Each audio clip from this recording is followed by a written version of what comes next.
ఎవరి పట్ల పాపం మూట కట్టుకున్నాను. ఇప్పుడు ఈ చేత్తో 4 పువ్వులేసి పుణ్యం మూట కట్టుకుంటున్నాను.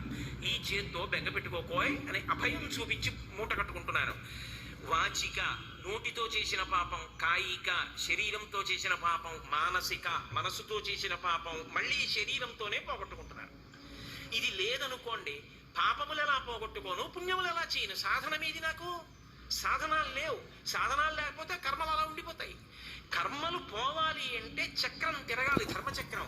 ధర్మచక్రం తిరగాలి అంటే శరీరములు కావాలి జీవులకు.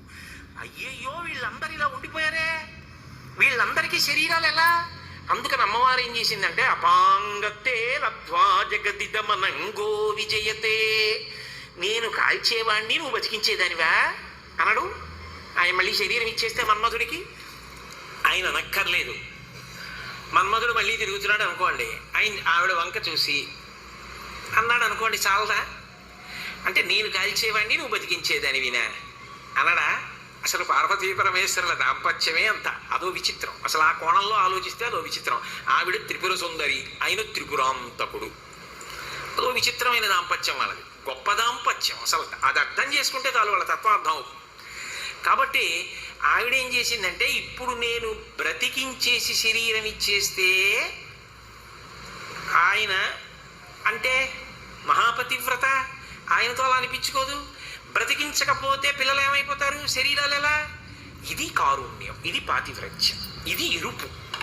మన పట్ల కారుణ్యం, ఆయన పట్ల లావణ్యం, అంతటా సౌందర్యం, మాతృత్వం, ఆ ఎరుపు. అది నేను సమాజానికి, అందరికీ జీవులకు చేసిన ఉపకారం. అప్పుడు నేను ఏం చేశానంటే అనంగుణ్ణి చేశాను.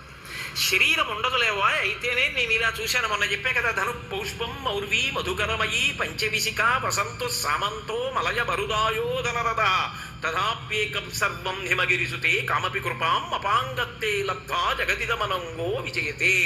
శరీరం లేకపోతేనే అన్నీ విడిచిపెట్టి హిమాలయ పర్వతాలకి వెళ్ళి తపస్సు చేసుకుందామని సంకల్పం చేసుకున్న వాడి మీద కూడా ఆయన యొక్క బాణం పడినంత మాత్రం చేత గిరగిరా తిరిగి మళ్ళీ వచ్చి కింద పడిపోతున్నాడు.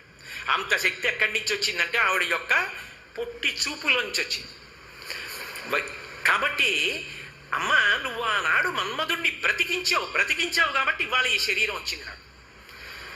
నేను వేదిక మీద అలా అనకూడదు, కానీ అర్థం అవడం కోసం అంటున్నాను. ఆయన బ్రతికాడు కాబట్టి కదూ మా అమ్మగారి మీద నాన్నగారి మీద మన్మథ బాణం పడింది కాబట్టి కదూ నాకు ఈ శరీరం వచ్చింది కాబట్టి కదూ నేను మూక పంచశతిలోంచి శ్లోకం చెప్పుకున్నాను కాబట్టి కదూ నా పాపం క్షయం అవుతోంది. ఇది